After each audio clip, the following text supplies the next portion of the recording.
It took 40 games and then there were 8. Pakistan's gone, New Zealand's gone, New York Stadium's gone, overuse of the word diaspora gone, sadly. Faint heartwarming associate nation stories gone.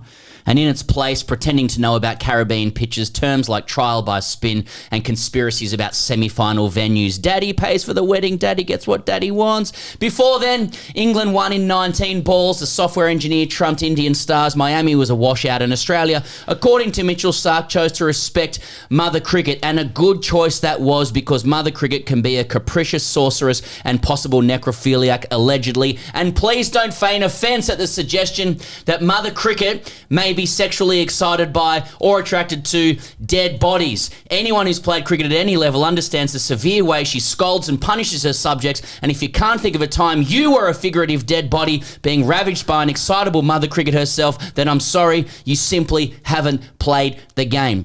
Today's episode is proudly brought to you by proud Australian company and dearest friend Budgy Smuggler. Use the code GRADE for 23% off their underwear and apparel, valid until the end of June. Why are we hearing from Pezza right now? I can hear that through the earphones. You will notice it's my voice blasting into your ears, your eyes, your hearts, your loins.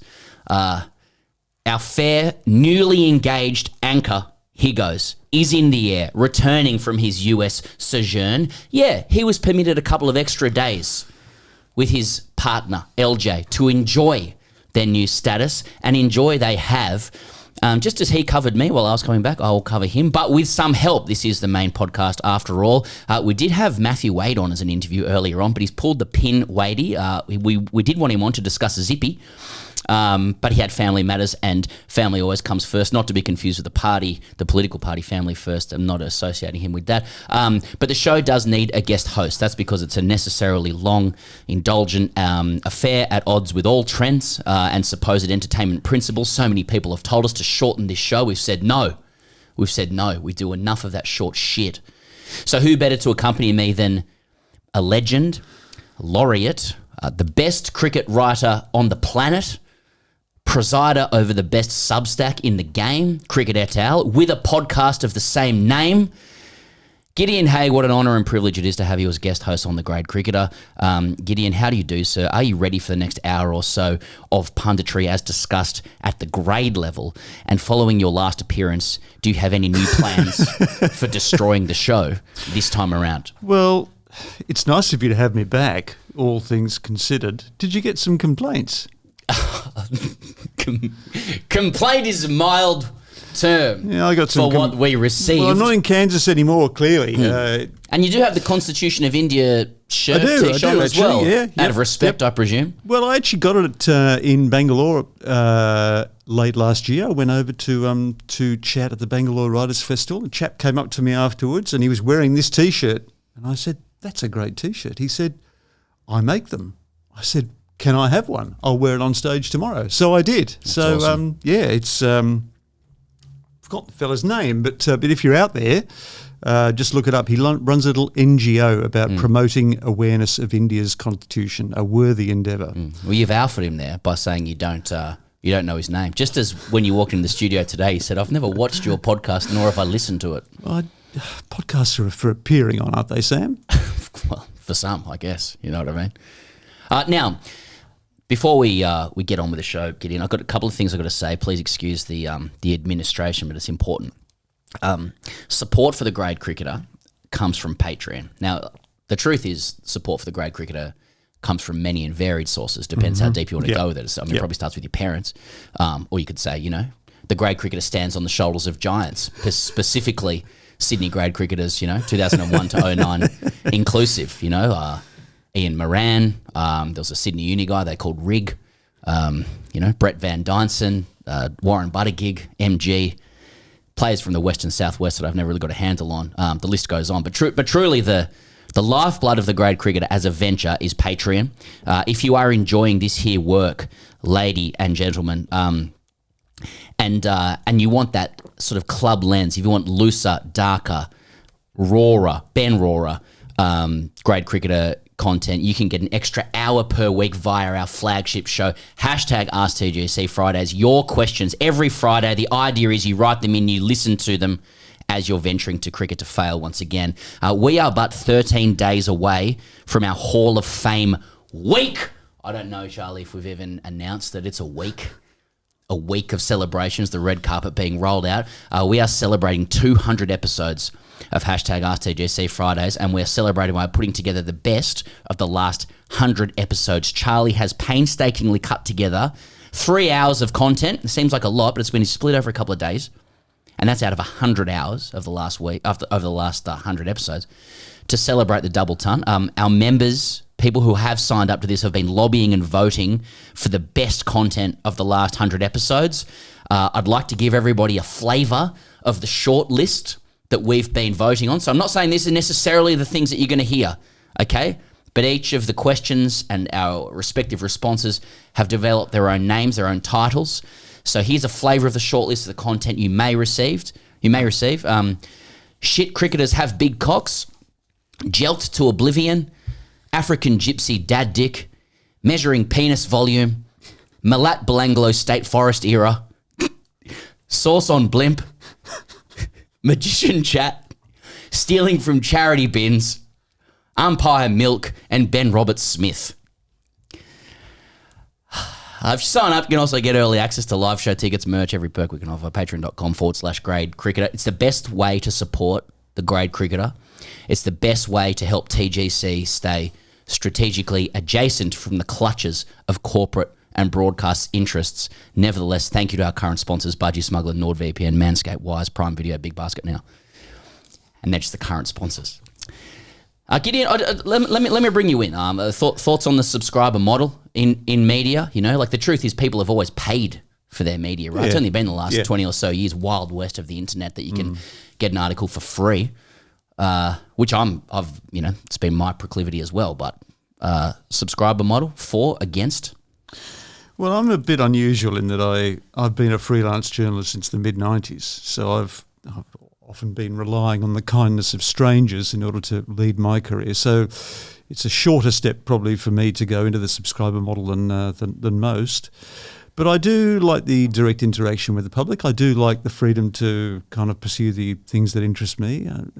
I've been a journalist for 40 years.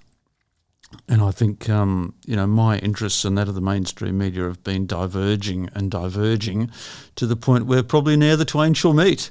So I kind of like being out off the reservation.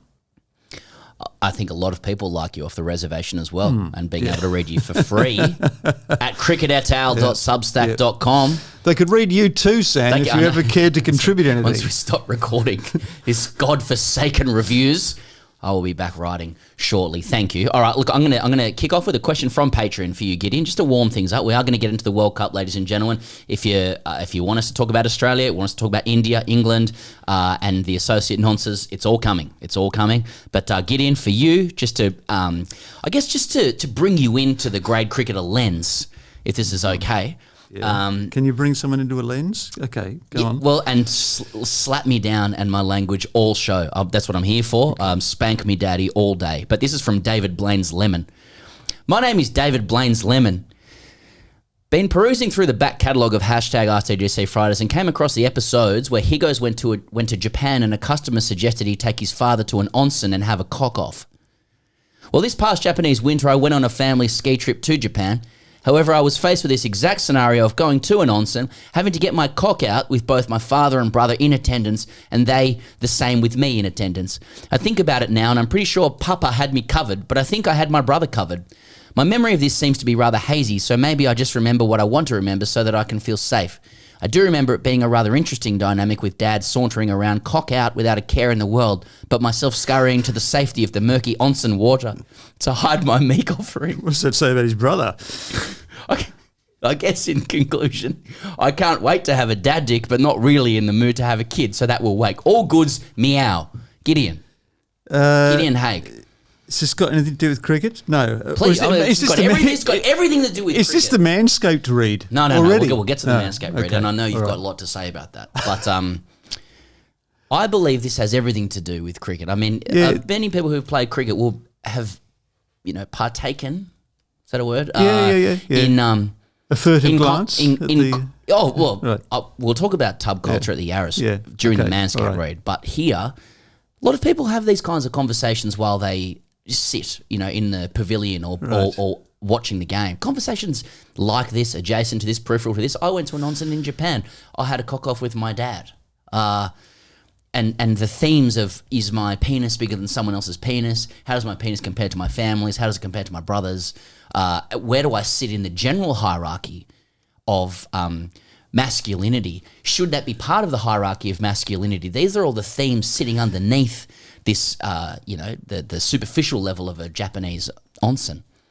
Yeah, maybe your acquaintance with dressing room culture is a little out of date. Okay. Because interestingly, one of the changes that I noticed in the course of my career, which continues to this day, yes, I'm 31 years into my career at the Yarras. When they renovated the pavilion a few years ago, they actually changed the showers. Yeah. Remember, there used to be a giant shower stall Yes. in most dressing rooms. Now they're individual shower cubicles. Yes. Yeah. It's What do you make it's of that? wokeness gone mad, of course, but it has circumscribed the kind of discussions that I can remember from, you're right, early in my career when there was a degree of, you had to be comfortable with full frontal nudity in Yes. your dressing room, and if you weren't, you pretty soon moved on and found another sport.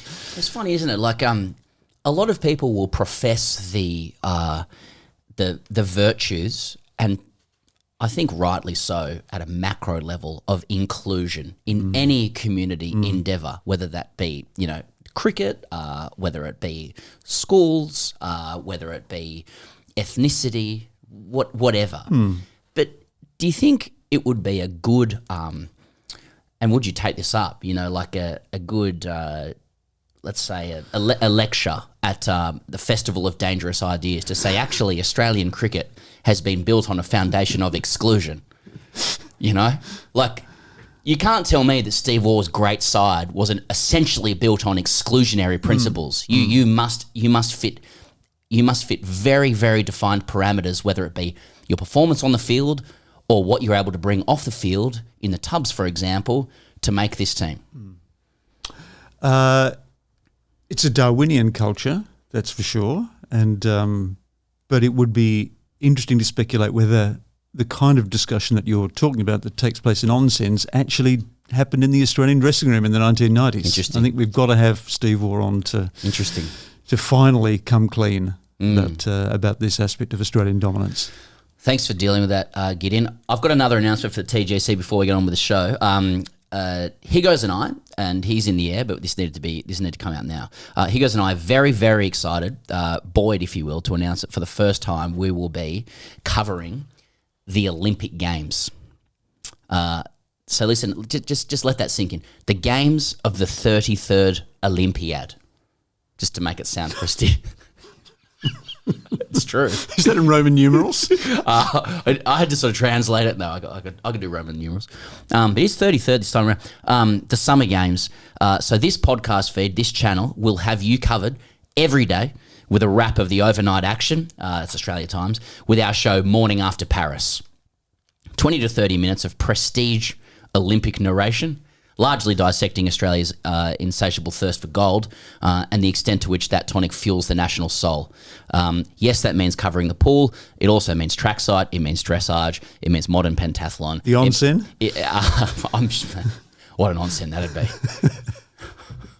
What about the rigs knocking around at the Olympic Village, Gideon? Chemically enhanced. Breakdancing. Okay, so ladies and gentlemen, this takes place in about 3 weeks' time. If you want side-mouthed, sham knowledge of the K1 slalom, if you want genuine tears from us as shots of parents actually attending their child's swimming meet are beamed back to Australian lounges, look no further than Morning After Paris with Pez and Higgos. Opening ceremony, Saturday, 27 June. 17 straight days of feeding at the trough of medals and using the verb medalled. Mate, it's hard to keep up with your imperial ambitions on TGC. It's got to be done. I do believe the grade lens, the lens of amateurism and mediocrity, I think overlays well with the Olympics. I mean, everybody who watches the Olympics... This will remind us of the Olympics amateur origins, Exactly. Sidious Altius Fortius. This is a dream. All right, cricket. TGC's back from the USA. I want to talk to you, Gideon, about the World Cup. Generally speaking, what are your reflections so far? Have you found it compelling from an Australian perspective? This is a World Cup happening in June behind a paywall, who we're thankful for, a new paywall, and in a format that Australians are probably least interested in. I noted on your erstwhile podcast, Cricket at Al, you said it is a tournament that takes about 40 games before it commences. There have been some great moments during the group stage. How have you taken it in? Well, I mean, it would be a very interesting to compare the experience of watching it from afar to watching it up close, because, of course, it's spread over 6 or 7 different countries, isn't it? I mean, there's no logical centre to it, so it must be difficult sometimes to conjure up any kind of sense of cohesive atmosphere or impressions. It would depend on where you are located in that very dispersed area. Look, it's actually been, the group stages have been better than we suspected, because defeat has been consequential. The teams that were kind of seeded or expected to go through did not naturally go through. It's been USA being Pakistan gave us that early upset that kind of is integral to, I think, to all successful ICC tournaments. Nepal nearly disposed of South Africa. That would have been amazing too. They were 2 for 85 in the 14th, chasing 116. Really, they should have got over the line there, but amazingly, South Africa managed to hold it together. We've had New Zealand, Pakistan and Sri Lanka go out, and Afghanistan be progressing emphatically. That's all to the good. So there's actually been sufficient good cricket, exciting cricket, unusual, unpredictable cricket, partly because of the conditions, I think, partly because of the narrowing gap between full members and associate members to justify interest throughout that early stage. And Super 8s, I mean, only cricket could try to make itself sound modern by referring to a 60-year-old film stock. But Is that a reference, legitimately? I'm unfamiliar. Super 8s? Yeah, really. Sorry. That dates you, doesn't it? Super 8 was the kind of the home movie film from the 1960s. I think it was an Eastman Kodak innovation. But anyway, that's for nostalgia buffs. Because I remember Super 8s. Yeah. The Super 8s was a quickly experimented with format of the game itself, wasn't it? It was indeed. Do you remember that? You're right. You're right. Which I think Martin Crowe came up with, didn't he? Did he? Yeah. Well, I know he... No. He came out with... That's Cricket Max, He came out with Cricket Max. Yeah. Super 8 attendees at our live show will be aware of that. Cricket Max was Graham Helbish's innovation. Right. Yeah. Yep. Super 8s, yes. USA in and of itself, Gideon, I've just returned to orbit. I landed on Saturday morning. It's probably taken me like 2 or 3 days to feel normal again. Aaron Jones on opening night. I was at that game. I attended skeptically and I left buoyed. I was. It did warm the heart. They did knock over Pakistan. You had Netravalkar, the Oracle software engineer, dismissing Kohli and Rohit. Silicon Valley's greatest contribution to cricket since the Intel bat speed chip. I think another podcast, and I'm going to alpha them by saying I can't remember their names, but they, for some reason, like a lot of people, like to tag us in good things that they do. And I did rate this, but they actually they found his email address and got his out of office message.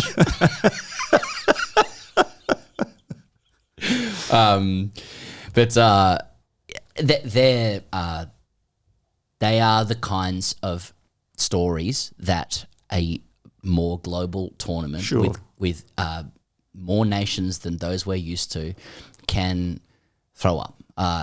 Do you think this round and the inclusion of more size than the normal gave us a glimpse into what cricket could be? Do you think T20, the T20 format, is a better vehicle through which to grow the game, given that upsets are more likely, as much of a paradox as that is? It's been the logical vehicle to spread the game since the 2007 T20, World T20, wasn't it? When, Zimbabwe rolled Australia and, illustrated the propensity of T20 to generate upsets, which is kind of integral to spreading the word.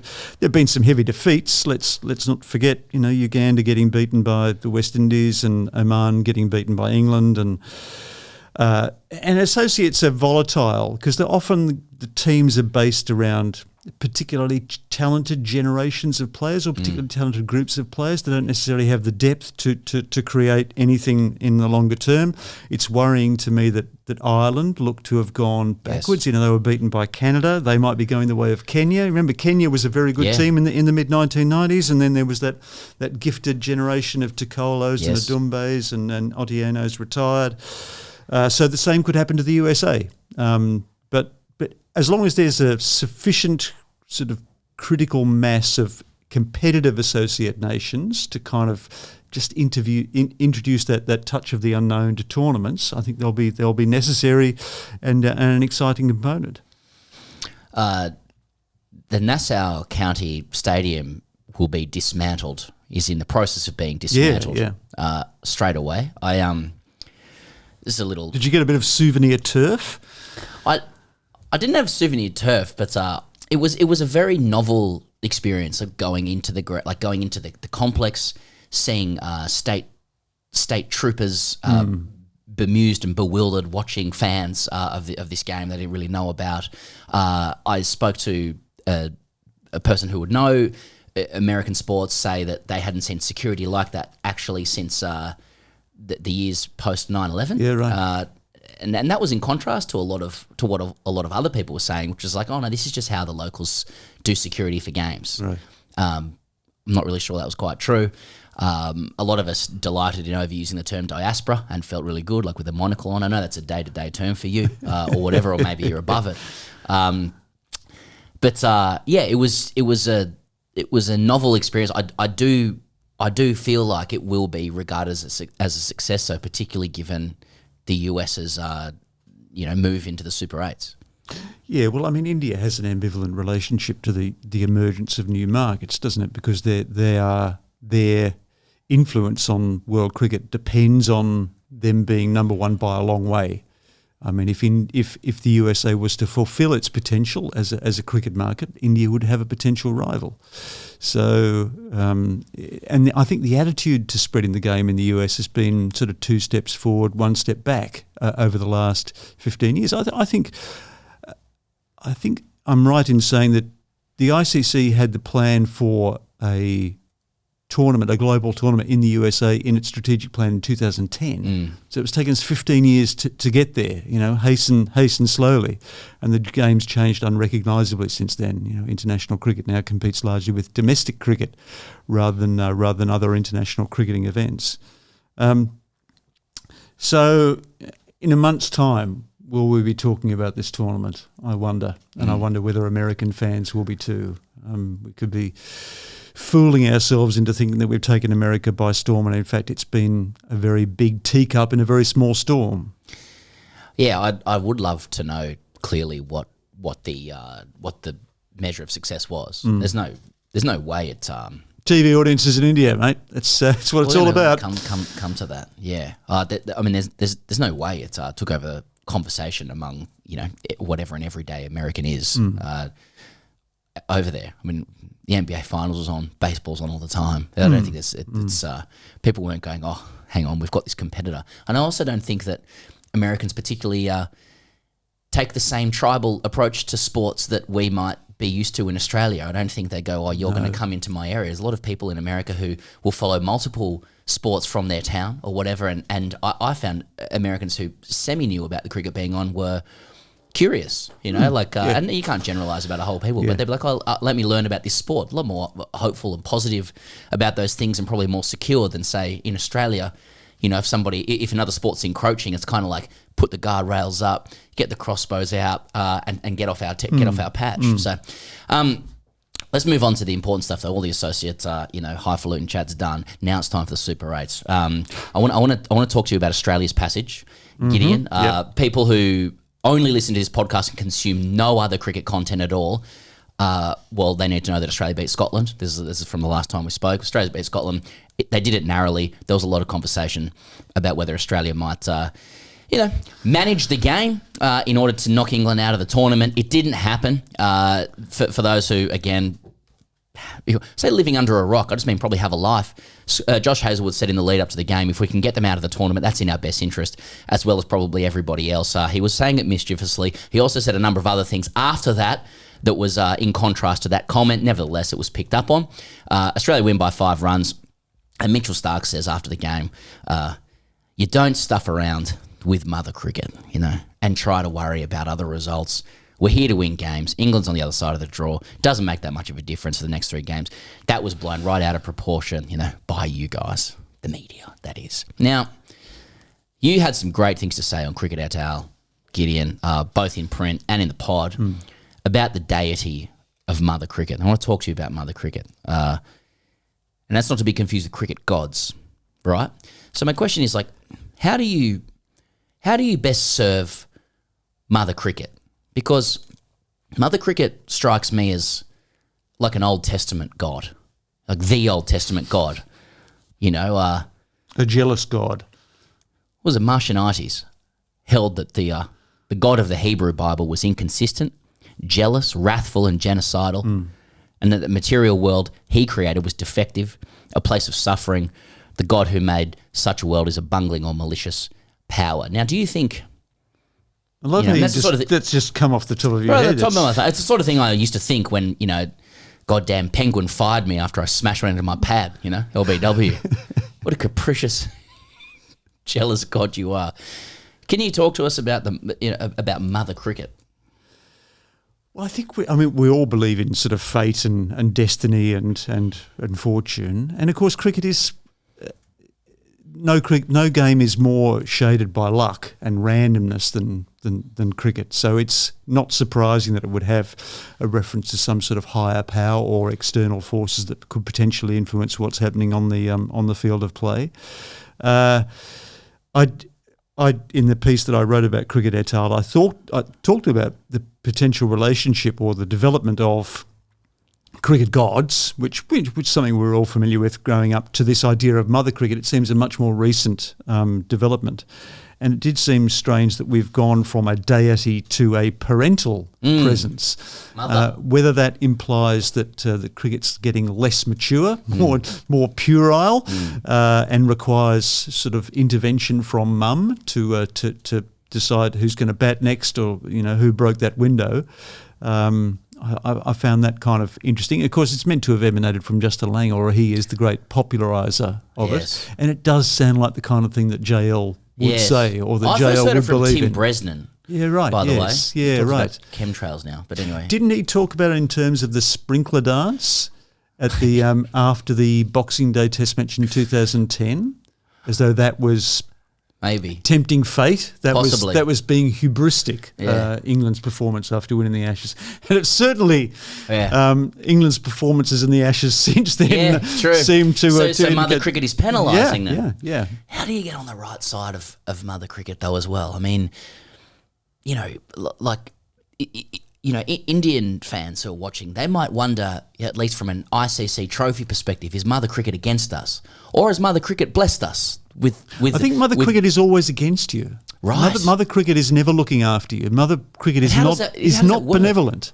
Well, actually, zero sum at some point. Though, I got sent this by a reader. So I can just hold this up. Is there anything you could do with that, Charlie? It's interesting. It's a cartoon from 1921 from the Evening Dispatch. That is old mother cricket administering 6 of the best to the prone kangaroo Australia after Australia was bowled out in a tour match. What year is this? 1921. 21. Yeah, Australia had just won the Ashes 5-0 in Australia. Yes, and they'd come into England in an early tour game. They'd been bowled out cheaply by a team called Lionel Robinson's 11 for 138. Of course, and this is the cartoonist's idea of retribution for Australian hubris in having it I see. won 5-0. It's all Australia's caught up won with them. 5-0, but they've lost to Lionel Robinson's. Well, it was a drawn game. Game. I did check up on it. They were simply bowled out cheaply. And the caption here says, yesterday Mr. Robinson's 11 trundled Australia out for 136. And then it says, old mother cricket, I've been waiting for you to come home, you bad lad. And there appears to be sort of a mother cricket who looks like Popeye with a sword. I think it's a cane. A cane. Oh, sorry, cane, of course, sorry. Spanking a kangaroo wearing pads. Indulging in Levice Anglais. Yeah. All right, well, that's the clip. So there you go. That's my audio-visual aid. So old mother cricket's antiquity is greater than either of us had ever suspected. Okay. And it's always against you, mother cricket. It is always against you, yeah. Okay. Is it offending mother cricket to, as an Australian, simply want another trophy? Just I'm gluttonous for another trophy. If the Australian men's team wins this, they own every single trophy in men's and women's cricket, major trophy that is. Do you think mother cricket might punish that, or is that? I don't think mother cricket's got a view on that. It's right. It's where you, I think, trespass at the edge of the laws, or you push your luck, right. or you. So that's why Australia lost after the Bairstow incident. The appalling. Actually, won after the Bairstow incident. Well, I mean the subsequent Test matches. Yeah, well, anyway, look, I just thought England was playing well personally, but the other point that I was going to make is that it was interesting that it's mother cricket rather than father cricket. Yes. So mother intervening is a more kind of less more just, less capricious, perhaps. Interesting. Yeah. Or maybe women's cricket is referred to father cricket. I don't know. But maybe was that Elise Perry? Let's ask Elise Perry whether they have an equivalent deity. Yeah. Father cricket's cooked me today. So I wondered with mother cricket is more of a. We'll just stay with this, by the way. People are desperate for this, but like akin to mother nature, or the use of the invoking the female as some kind of soft touch when you refer to countries, and things like this. Well, there is that argument in Australian sociology about whether the Australian family is a matriducy. I'm familiar, whether the mother in the domestic sphere is more influential than the father. Yes. Because the mother has traditionally been more present. Yes. Father has often come and gone. He's gone to work, he's come home, he's been served his meat and two veg, and he's gone and gone to bed. Mother is the one who imposes discipline on a daily or hourly basis. So mother cricket is always watching. Indeed. Father cricket comes and goes. And that's why Cricket Australia, Channel 7 and Fox have been investing in the Big Bash, because they understand that mother makes the decisions over whether a remote control is and the purchases, and that's why I see the advertisements. Okay, now we've come full circle.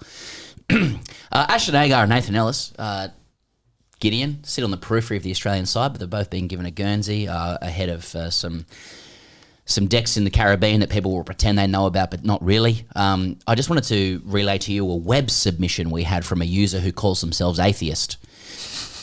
And this is, I believe this captures a certain sentiment from a certain sect of Australian, cricket consumer. Here's what Atheist says. Nathan Ellis tries too hard. Bush Horse, which is Josh Hazlewood, of course, bowls effortlessly. Nathan Ellis is the new kid at school. Bush Horse was always here.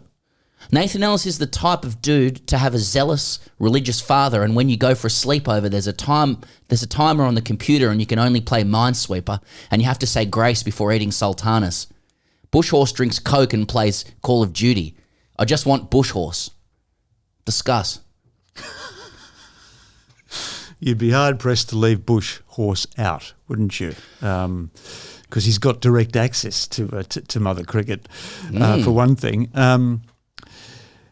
I worry. I wonder, though, whether, I think in the last game, Australia bowled their 3 spinners, didn't they? They bowled Yeah. all 3 of them out. Whether they're going to need more spin going forward, whether they might actually end up leaving out one of the pace bowlers as we go deeper into the tournament. Who do you leave out under those circumstances? Yeah, it's so hard. And look, I do think this is an interesting, as glib as it is from atheist, it's not just a question of data and results when it comes to the Australian team. There's the whole Demeanour. Well, it is. I mean, there's the brand, there's the impact of the bush horse and big boys in the tunnel, on the opposition. I mean, it's true. I think Australia plays to that. Nathan Ellis is a wonderful power play and death bowler with a whole range of tricks on slow decks. But come and start Hazlewood.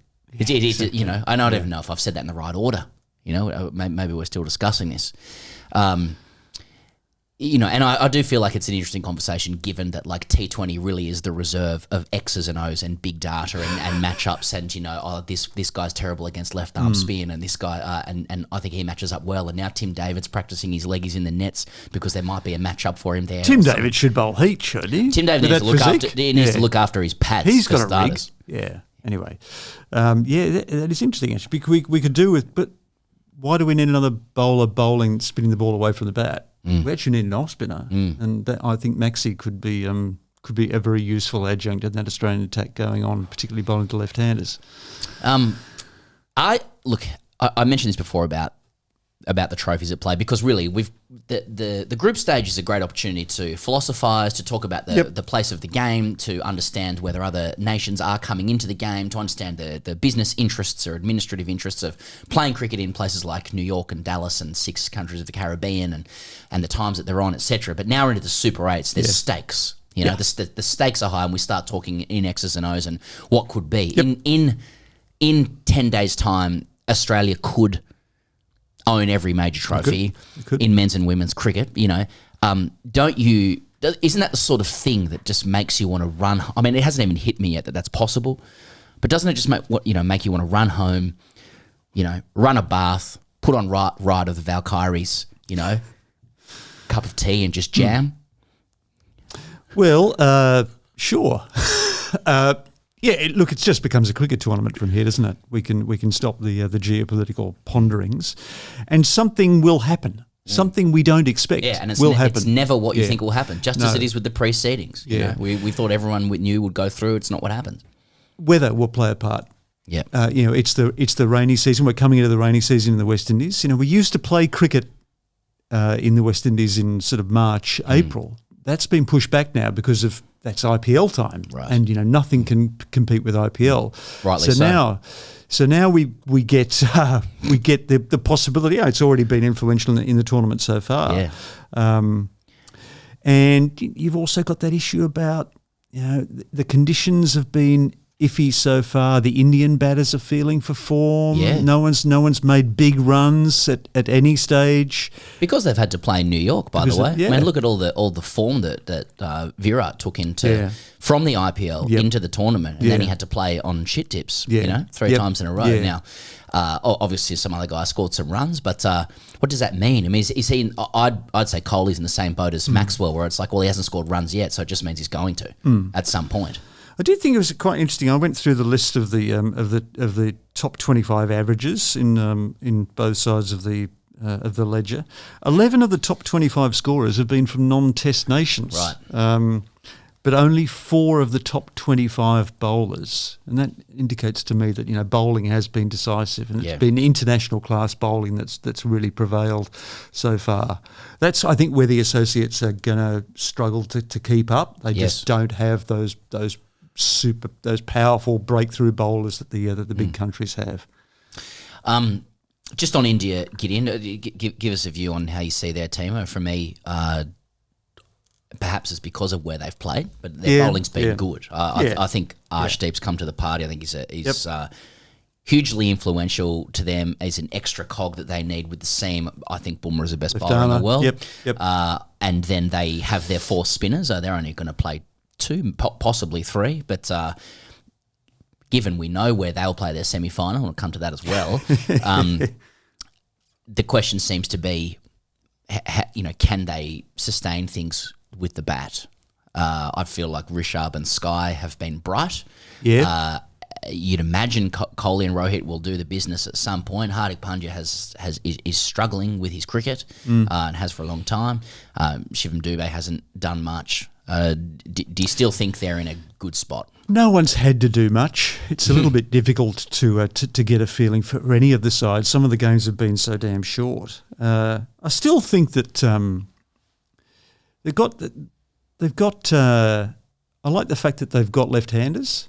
Yeah. India has traditionally not been strong in left-handers, but they've been playing Axar Patel up the list. They've been what a playing cricketer Dubey up the list. Yeah. Rishabh Pant's batting at number 3. They've given some thought to the composition of their top order. It's not necessarily, Virat, Rohit, and the rest.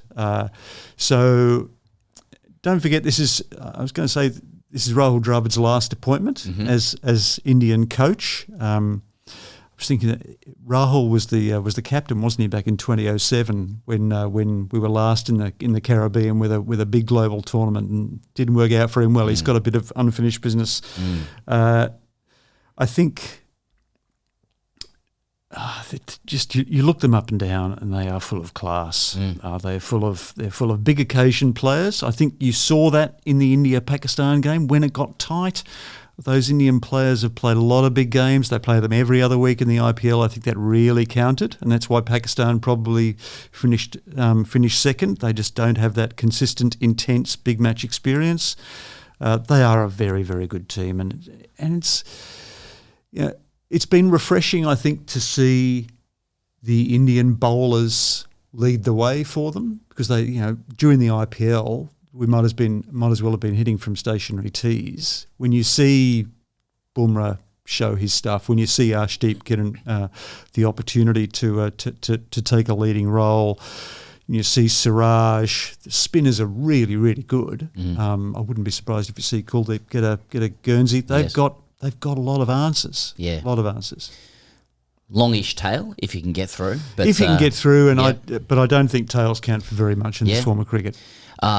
Look, a comment on the semi-finals. The first one's at Trinidad and Tobago, and on the 26th of June, which is local time, and Guyana on the 27th of June. For those who don't know, it's been known for some time, announced many months ago, possibly longer, that should India make the semi-finals, they will play at Guyana on the 27th of June at the starting time, which is beneficial to primetime Indian television. That doesn't apply to any other team. It would to whoever else makes the semi-finals in Indians group by extension. So if it were Australia, and we hope that it is on this channel, then they will obviously play the alternate semi-final, right? But that's only because they happen to be in India's group. I cannot think of any other sport where one team is afforded that knowledge on what is otherwise meant to be a level playing field. And it just begs the question of whether it is fair or unfair. And I guess I would extend that to whether or not it actually might perversely create more pressure on the Indian players as well as they lose goodwill, given they're already in a pressure-filled situation, having not won a tournament for a long time. Yeah. Look, there's no other sport like cricket where one country enjoys such a degree of economic dominance. So it's pretty difficult to generalise. Cricket is unique in that respect, and it has to make do and mend. So, I'm not surprised that India enjoys this degree of preeminence. I think a lot of ICC tournaments these days are about maximising Indian playing opportunities and subtly minimising those available to other countries. It's a shame we don't have another India-Pakistan game. Surely they could have cooked that up, because that's the Derby contest. Surely we can give Pakistan a wild card to come back into the tournament so they can play again somewhere at a bigger stadium. So could they not have made if it's just as simple as we need a high-profile game at the end of the tournament beamed into India prime time? Because I do notice the final is not at India prime time. Oh, wait, is that right? No, that's wrong. Sorry, it is at India prime time. It's on Saturday morning in the West Indies. But Could they not have made the other semi-final at the same time, and then every team be on, be on level playing field? I mean, why is that? I think it.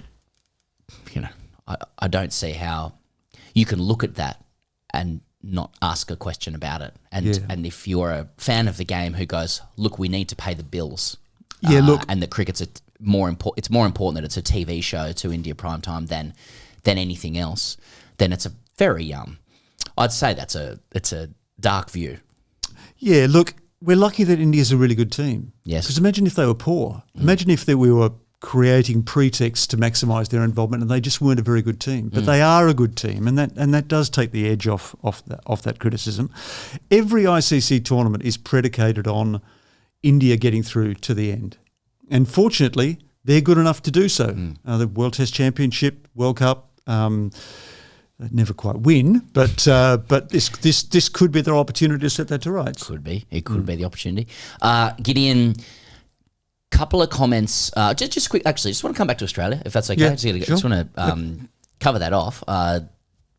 It must be because we're discussing, the twilight of David Warner's career, but he's made some comments overnight, speaking, I believe, to Ben Horn and Louis Cameron about sandpaper, ostensibly, and his quote was, "Coming back since 2018, I've probably been the only one that's ever copped a lot of flack."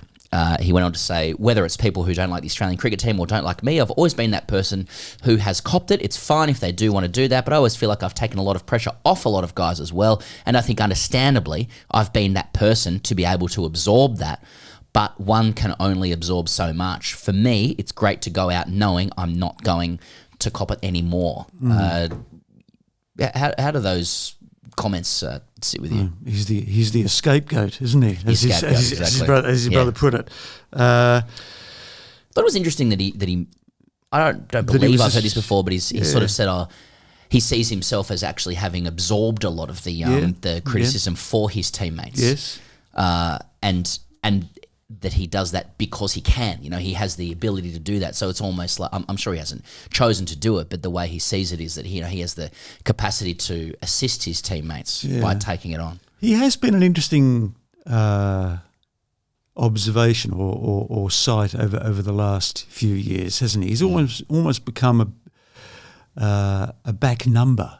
He belongs to a different period in Australian cricket, a period of kind of sort of leering, overpowering dominance. His face doesn't quite fit in the in the current mode. He's a state within a state. Notice that he barely appears at all in Series 3 of the Test because I think it's out of kilter with his head's not where it's at. He doesn't seem to have particularly deep roots in this current team.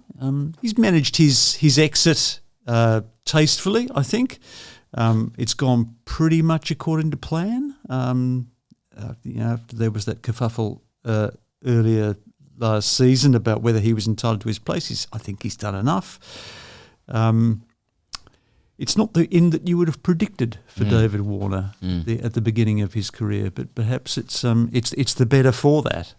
I think he's waxing more philosophical. They are philosophical comments, aren't they? They're quite self-aware. They're quite reflective. I don't think it's. Do you think he's? To me, the signal is that he would not be planning to tell all post-career, really. Yeah, perhaps, yeah. But he'll go on talking about Sandpapergate whether he wants to or not. The flack will not end with the end of his career. Perhaps that's some realisation that awaits him. And just on another note, if Australia does win this tournament, I know I'm coming back to this, Gideon, but what level of greatness awaits the team if that happens? But and do you remember last time when they won the 50 over World Cup? In fact, it was the 2021 T20 World Cup. They broke out ski goggles, with Mitch Swepson, Matthew Wade, Adam Zampa, Stoinis, etc. How do they go one better this time? Is it, have to be very careful with Mother Cricket when you do that kind of thing. That's right. Is it, GIMP masks? Well, what do you think they've... Don't know. Do you think they'll sign off as greats? It's harder to be great these days, I think, because the calendar's so fragmented. There's so much damn cricket these days. Memories are so short. Supremacies are relatively temporary. We still tend, regardless of whether it's right or wrong, to measure people by their test accomplishments. Perhaps we'll get a better feel for where they rank if they manage to head off India this summer in Australia and indeed win in India. That's something that's a huge mountain for them to scale, and India's not going to make it easy for them. Let's shout out now to Budgy Smuggler, who back us deluxe. We're getting behind a campaign they're doing around Australia's most ordinary rig, which is Josh Clutterbuck at the moment of the Bloody Brilliant Beers. You nearly spat your water out. Clutzy. And the NRL's hottest player, Gideon, which is Herbie Farnworth. I'll take your word for it. Go on. I'm going to tell you about Herbie. They've actually got some of the most comfortable underwear and apparel knocking around now at Budgy Smuggler. This is a fledgling Australian company built from the ground up. There's about 20 of them now. Everything's made in Australia. You can use the code GRADE and you can get 23% off their underwear and apparel. Our little contribution to this is going through Hot or Not. Now, Gideon, I've got one for you. I want to read this to you. I'm not going to tell you who this is. I'm super excited to announce that I am Budgy Smuggler's new custom swimwear ambassador. That means Tony Abbott? No, I mean, he's from the same sort of area. They're around Manly. No. That means you guys get to benefit with a huge discount. Now, this is budgysmuggleruk.com. And if you use the quote, Ben Duckett, in your correspondence, you're going to get a similar discount to that which we're providing. So what I'm saying is we're in the same cohort as Ben Duckett now. We're all together. We're as one. And my hot or not to you is, if you remember, Gideon, during the India-England Test series, Ben, after Jaiswal made bulk runs, said, when you see players from the opposition playing like that, it almost feels like we should take some credit that they're playing differently than how other people play. The world is just cricket. A tribute band to England. Exactly. Now, what I want to ask you was how do you square the idea of people who are sort of enemies on the field or you're tribally opposed to them, but they're, and it always seems this way. Like, I always hear this about Ben Duckett. I hear it from the journalists, from other people who know him. Actually a good bloke. And not one of those guys who's actually a good bloke once you get to know him, which is a different thing. That's you hear that about players from other teams. Just a good bloke. Right? And now, have you had to deal with that in, literature circles? Have you had to deal with that in, cricket circles, etc.? Like people who you're like, he seems like not my cup of tea, but actually pretty decent bloke. I think most cricketers are pretty decent blokes. Was it Freddie Jakeman who said that 99% of cricketers are good blokes and there's one shit? And if you can't put up with that shit, then you're not trying very hard.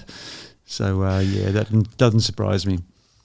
Shout out to NordVPN as well. Now, Gideon, I've got a question for you. Do you ever get frustrated that you cannot watch certain live sports events because they aren't televised or available in your country? The answer is yes there, Gideon. With NordVPN... With NordVPN, I can switch my virtual location to a country that is showing the sports event I want to watch so I don't miss out and can watch the action live. Being on the brink of global recession, the world going a bit crazy, some people need to cut back on spending. Cost of living issues for decent, hard-working Australians, Gideon. Not to mention, who's his big brother watching you. And you can save some money while protecting yourself online. NordVPN helps you save money and protects you from cybercrime as well. You can change your virtual location, sign up for subscription services from other countries, pay a cheaper price, etc. And so what I'm really saying, Gideon, from a financial perspective, is that NordVPN essentially pays for itself with savings. You're actually making money. I don't even know what you're talking about. Grab your exclusive NordVPN deal by going to the custom URL through the episode show notes. So that is nordvpn.com/TGC. That is your custom URL. We actually got a message from someone who calls themselves Bulk Permutations, who said, downloaded NordVPN last night to watch the Paul Simon doco. Here it said, worked a bit after a bit of fucking around. Please remind me to delete within a month. No, I won't do that. I won't do that, Paul. So that's NordVPN. Now, geez, you're making us look very amateurish at Cricket et al. All we've done is felt more amateur than today. All we've done is one live Manscaped read. Manscaped's still to come. We've got Manscaped to come. Okay, and I know you're comfortable with that. Listen, just I want to talk to you quickly about who you like in the Super 8s. Yep. And then just after that, a word for the vanquished. All right, Pakistan, New Zealand, who's out. So I'm looking at the Super 8s. I like West Indies. I think the West Indies I was going to say. I think, and also think that I'm not sure whether others have commented on this, but for all of the conversation about Australia knocking England out and potentially taking their pre-seed and jumping to the other group, I think I'd prefer Australia in their current group. Yeah. I know it's going to be a trial by spin with Afghanistan, Bangladesh, India, etc. But that other group of yes, there's the USA, but the West Indies and South Africa. I feel like both of those teams play brands of cricket that's quite similar or on their day superior to Australia. Well, West Indies took 92 in their power play against Afghanistan. Yeah. And that's a pretty good attack. It's a record for the T20 World Cup, I think. I mean, it just shows, doesn't it, what we missed out on, I think, in the ODI World Cup through West Indies not being there. Totally. They're a thrill a minute as a team. I think I'm right in saying that no team has scored more in their final 5 overs in T20s for the last 2 years. So they've got fantastic lower middle order sluggers. The attack's bloody good. Alzari's bowling smoke at the moment. The left arm spinners are good. Obed McCoy, really like his slow ball out of the back of the hand and it dips. It's awkward. Home ground advantage. And that's important in the West Indies. It's been... The wind has been fascinating in the West Indies. Yes. It's constant and it's relentless and it tends to favour one side of the ground. St Lucia, I remember Australia played those T20s there in 2021. The wind blew all night. All the sixes were hit to one side of the ground. Yeah, and that kind of local knowledge is hugely advantageous for them. I really like them going deep. They look no like weaknesses in that they're team. covered all across, and it's a team built for their home conditions, as you'd expect. Yeah, and perhaps don't even take in any psychological barriers because they haven't really been in the last few World Cups as well. Know how to win. I agree with you, and I'd be looking to avoid the West Indies. Word for the vanquished. I was going to say Higgos, but you're not Higgos. You're Gideon Haigh. Pakistan. So a quote from Imad Wasim, who played a laboured innings against India, I have to say, being there. But he's called their exit the lowest point for Pakistan, can't get any lower. And then there's a piece from Vijay Tagore saying, and this is a quote, an outburst in the dressing room by coach Gary Kirsten has set the cat amongst the pigeons in Pakistan cricket. Now, there is... the PCB have said this didn't happen or whatever. But I do love those archaisms in Indian media. Cat amongst the pigeons. Cat amongst the pigeons. Yeah, that's right. Here's the pigeons, and now there's a cat. You read Indian newspapers; they're full of words like sleuth and rapscallion. So it says social media was abuzz with quotes attributed to Kirsten, showing the Pakistan team in poor light. Was he speaking in Urdu? I mean, it must have been an interesting spray if he was delivering in a second language. Well, it sounds to me like Kirsten's delivered a spray, right? Sure. He's sprayed. Sure. And PCB says he definitely didn't say what has or is being reported. Now, I just want to ask you, Gideon, perhaps that could be the answer for Pakistan cricket, just one big spray, and the subsequent question, the follow-up question is, can Dizzy deliver the spray that Pakistan cricket needs? And then finally, have you ever performed off the back of a spray, whether in the sporting realm or in literature as a man of letters? What's the best spray? The worst sprays I've ever received have been from myself. The self-spray, Why the fuck do you continue playing this game? You are wasting your time. Yeah. This is absolutely pointless. You absolutely fuckwit. Yeah. No one is a crueler judge of your performances than yourself. I mean, I'll tell you what, a spray from you would be one of my polysyllabic nightmares. Pedantic. I've seen some sprays. You can deliver a spray. I can deliver a spray, but not in the context of cricket because, frankly, I need to be. Mother cricket keeps you humble. Yes. I mean, the thing is there a mother cricket for literature? Yeah. Look, if Kirsten did deliver a spray, I wouldn't be surprised. I mean, wouldn't you? Frankly, against that Pakistan team, you get to deliver one spray, I think, as a coach. After So that, rationing your sprays. it's a law. It's a law of diminishing return on sprays. That applies to parenting as well.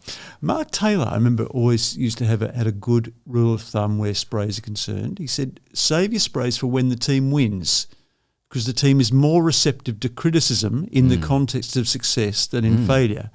When you've failed, you feel bad enough. You don't need any help to feel any worse. But of course, Kirsten had no choice here, and they were terrible. They were absolutely terrible. But it was about more than just the team, wasn't it? It's about the country. It's about the way in which they've sort of fallen off.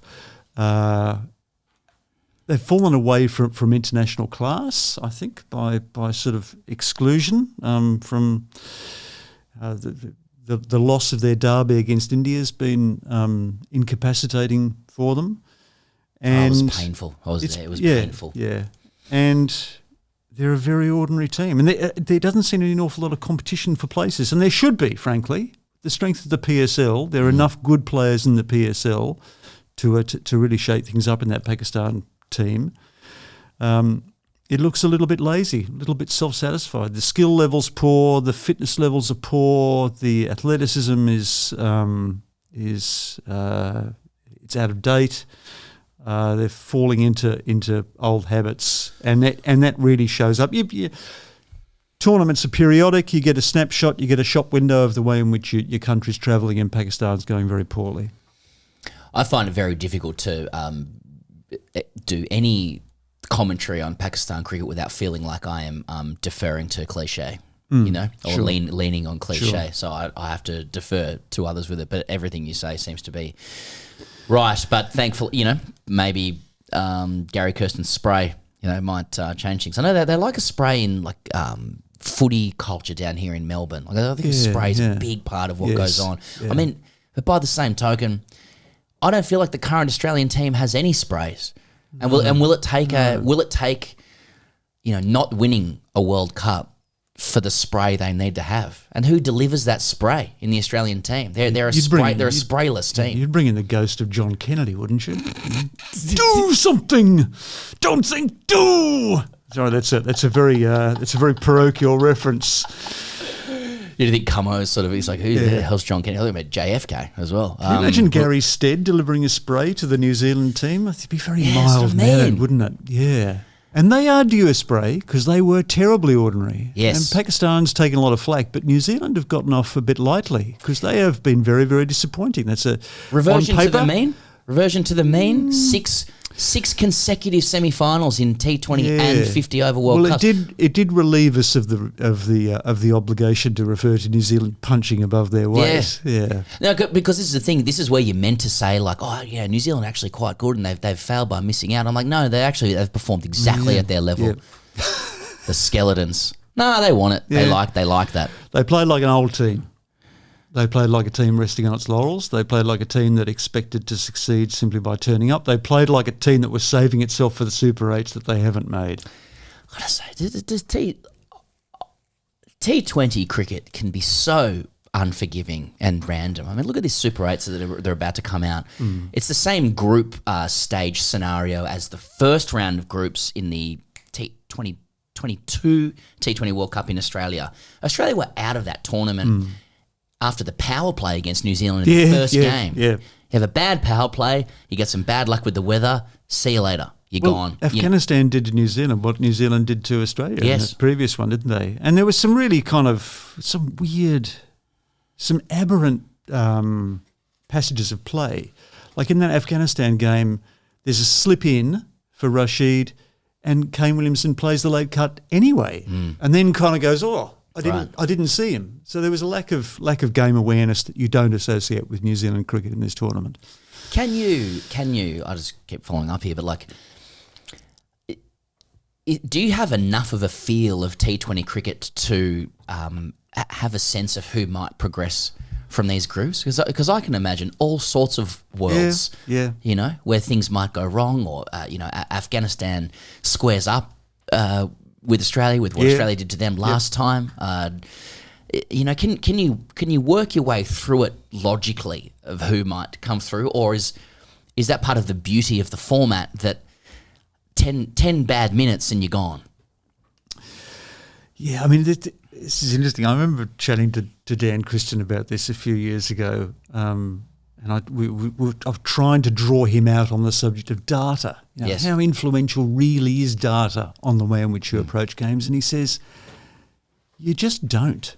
In a match situation, you don't. You're not thinking about all this data that you've imbibed before the game. You make split-second decisions, and split-second decisions have disproportionate impacts in T20. One bad call can make all the difference. And it doesn't necessarily mean that you're a bad creator. Wide Yorker, mis-execute, batter exactly. picks it. Yeah. It's like penalty shootouts. Yeah. It honestly feels like that Yep. a lot of the time. Okay, where are we up to now? Okay, Gideon, this is the time. This is what we wanted. Manscaped. Okay. All right, so look, the episode, ladies and gentlemen, is brought to you by Manscaped and what we like to call Fresh Ball Fall. Don't even think that's a season anymore, but that's what it says. We are introducing the Lawnmower 5.0 Ultra, not to be confused with the Lawnmower 5.0. The leaders in below the waist grooming, here to make sure your foliage isn't the only thing shedding its excess leaves, which it wouldn't be anymore due to the season that it's in. But they want us to talk about how Manscaped has helped our confidence, Gideon. Now, I scaped this morning, Did you? as is my wont before a podcast read about it. It just helps me kind of get method. In the zone? Yeah. And a few things crossed my mind. One, why am I thinking about Gideon Haigh in the shower? Well, because I've done my own Manscaped read. I'm going to come to that. And I want to shout this out. There is a lovely little light on the Lawnmower 5.0 Ultra, which I do have. Dark times here in Melbourne, was sub-zero overnight. Dim light waking up this morning. Kids get me up early. I do have lights in my bathroom, but still, I did appreciate the light on the Manscaped. Now, I didn't need a light to see my own penis, okay, and I see that joke is right there, but it is one of those tools, like all great products, where you do wonder what the fuck you were doing before you had one. Truly. Yeah. Now, Gideon, what were you doing before the Lawnmower 5.0 Ultra came into your life? Well, you're lucky, mate, because you actually got sent some Manscaped products. I'm still stuck with Scissors 1.0. Despite having done a Manscaped read, we got such a fantastic response to our Manscaped read on Cricket et al. That Pete and I think we might just do another one for the hell of it. Yeah. And maybe repeat it until Manscaped pays us to stop. So they haven't given you a Lawnmower 5.0 Ultra? Are you serious? I know. What do you have to do to get a lawnmower? No, you're not going to like this, but we've got one here. I'll give it to you. Well, as you know, as a regular listener to Cricket et al., I have gone recently from the WG Grace to the Ben Stokes. Well, you still haven't said the words that I want to hear about, because I know you've ascended to the Scissors 1.0, because there's a level below that you used to be at. And I want you to. If you don't say it, I will. Go on. Well, you claimed that before you started using Scissors 1.0, you used to use a Swiss Army knife. A Swiss Army knife in the shower. Oh, man. I used to like watching you as a kid. I can't believe we're here doing this. I was thinking about you in the shower this morning, Gideon, professionally, of course. Is I guess you said this earlier, but like, is there a tub culture at the Yarras? Like, is there? Are you across other people's foliage, or are the new dressing sheds actually? Well, I tell you what, I'm going to people? look with greater interest in future. Yeah. The scales have fallen from my eyes thanks to Manscaped. Thanks to Manscaped. We'll give you honestly once you use it, you will go, wow, how did I live before this? And the answer will be with a Swiss Army knife and scissors. Do you sort of do topiary? Do you do little shapes? On my pubic hair? Yeah. Look, I'll be honest. I don't like. Yeah, I mean, it'd be awkward doing it upside down. Do you use a mirror? You can use it in the shower. Right. Do you know that?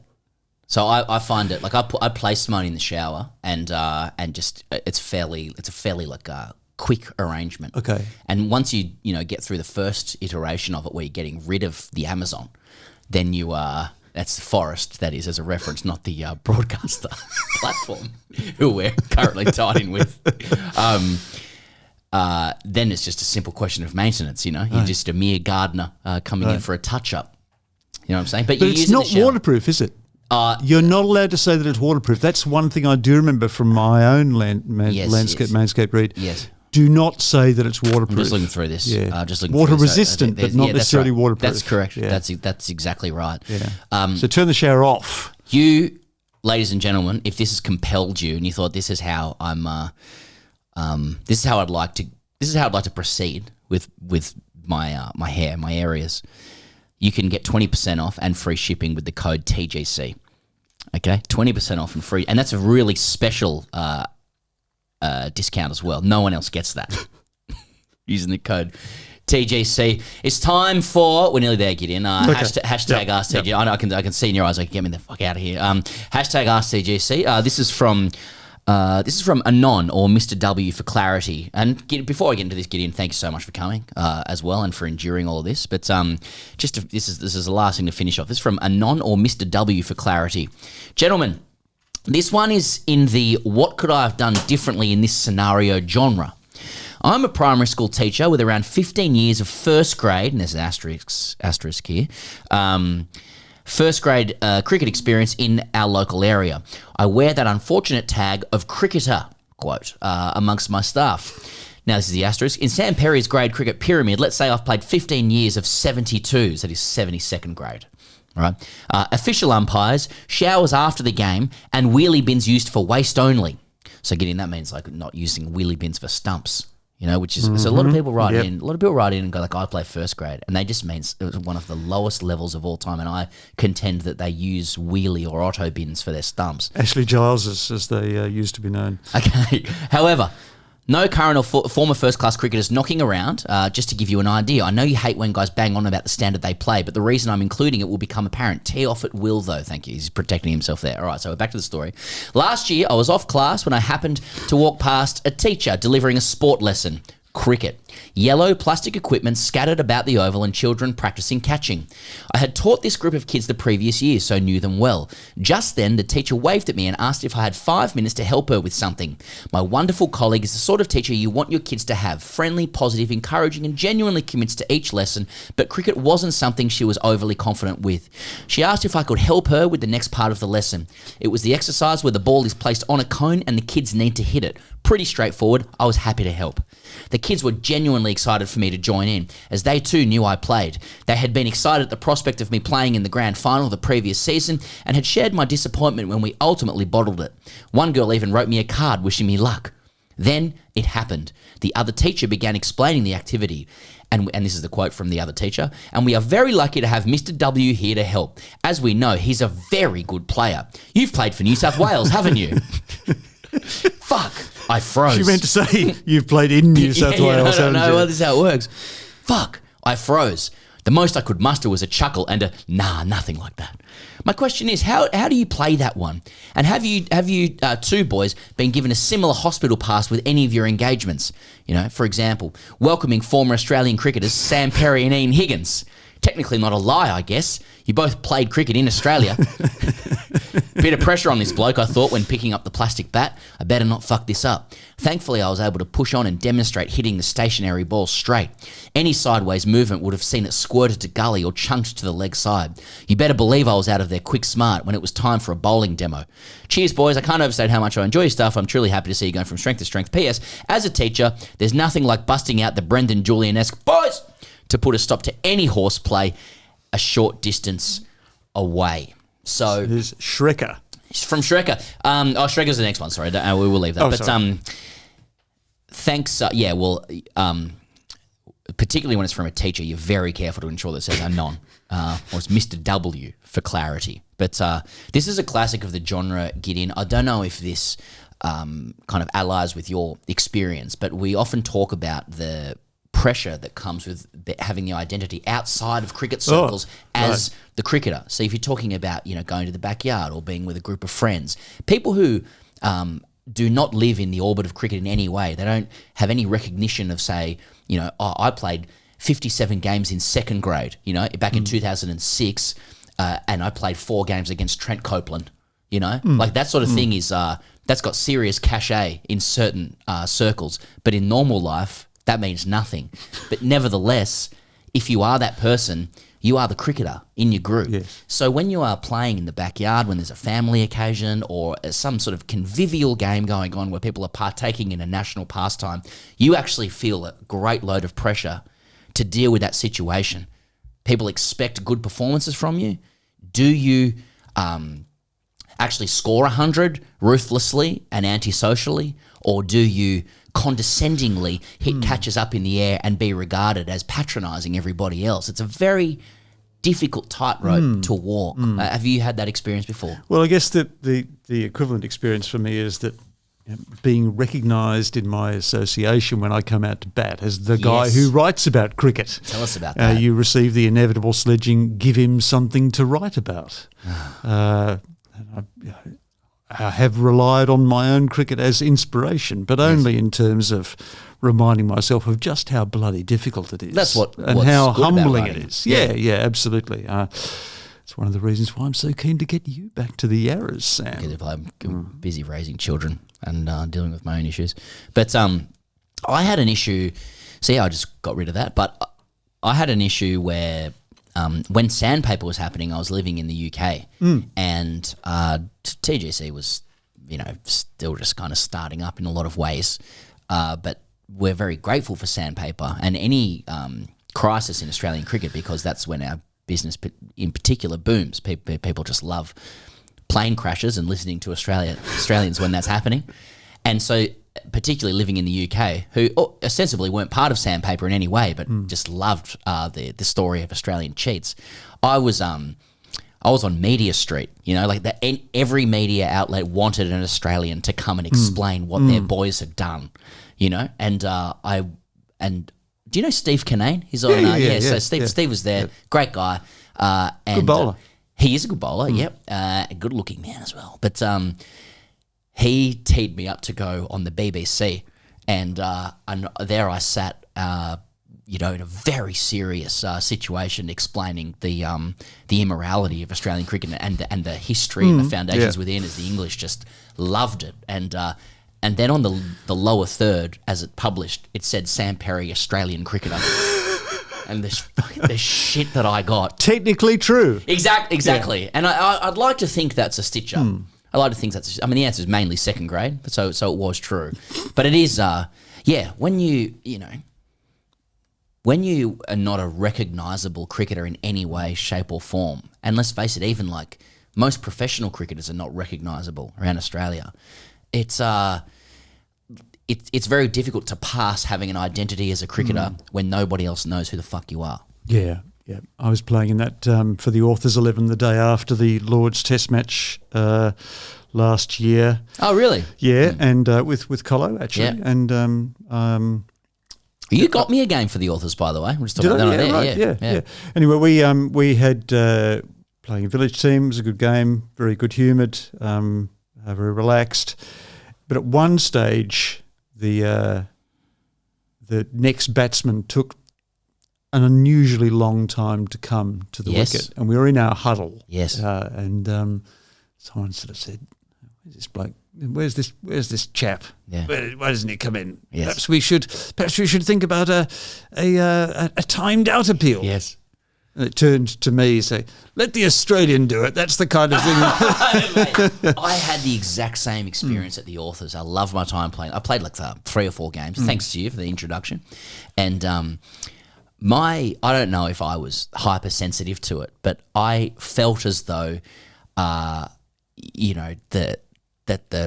prim and proper high literati, neurotic players of the Authors wanted the Australian to dance, as in it was like, let's see what at the time younger and fitter and only just out of the game. A lot of these guys they play for enjoyment and fun, and it was very much like let's watch this lithe, hyper competitive Australian sledge. They wanted to see it in the flesh, like I was an animal in the zoo. And there was a game. I think what they wanted. No, there was a game where we're playing at what's that great military ground in London? Or the artillery ground. yes, yeah, we played a game Islington, there. yeah. That's right. It was and just gorgeous. You can't envisage anything so beautiful in Australia as in the city. And we made a certain amount of runs and batting first, and we'd done well. And then the chase was on, and they always organised the chase. You know, the Captain Charlie, in a dignified manner, organises bowlers in order to facilitate a close game. Somehow manages to get away without offending Mother Cricket too. Well, exactly. Yeah. Well, it's English stuff, I guess. But and we started to we were on top a little bit, and the guy came out to bat, and he was batting well, but he wasn't chasing the runs at the required rate, and it really irritated me. He started to play for his own score. He was blocking. He was not taking singles. You could tell perhaps he'd never scored 100 before or something. It was completely flat wicket, small ground, and I don't think I embarrassed myself, but I could feel myself becoming the hyper competitive Aussie that was getting looked down at. Like I was actually told to just to take it easy, but I felt like the real immorality was from this batter who wouldn't play in the spirit. That was the real contravention of the spirit of the game. It's like, mate, are you going to go for these fucking runs or what? We're all here playing a game of cricket. Yeah. Have a crack. In the circumstances in Australia, you'd indulge in some sort of performative self-sacrifice, like playing a stupid shot straight up in the air and saying, I'm doing the team thing. He ended up making 100 and they lost by 50 runs. And after the game, we're all chatting, and the story was more about was a hoity-toity Englishman discussing my conduct as talking to him and asking him to hurry it up. So anyway, you got 100. 100's 100. Well, not the only bloke got 100 that game, but just saying. Just saying. Gideon, hey, thank you so much for joining us. Obviously, that was the point of my story that I ended at the end there. But thanks so much for joining us. Thanks for enduring. And I know I say this to a lot of guests, but that's a particularly good effort from you, particularly for someone who's never really listened to the podcast before. You're a man of high literacy, and to have to answer questions about Japanese Onsens, cock-offs with your father, and gimp masks for the Australian team is something that I've done a Manscaped reading. Yeah, nothing is. Thank you for sharing that you use a Swiss Army knife with your pubic hair, or that you used to. It's the scissors, the little scissors. How many times do I have to say this? Higgos, we'll ladies and gentlemen, we will be back tomorrow. We have an enormous amount of content to get through the end of this World Cup. We will be doing reviews of every single Super 8's game. That's 20 minutes on what happens in every single game. We have Patreon coming out later this week. And I think by the time we chat next week, it will be semi-final time in the T20 World Cup. We will figure out who is, who is going to be the greatest team to have ever played the game, and who are going to be, bastard losers due a royal commission. It's the only way to look at it. Until then, thanks so much for joining us. Gideon, thank you once again for being the co-host, and we'll catch you on the internet, as Higgos says, in about 8 hours.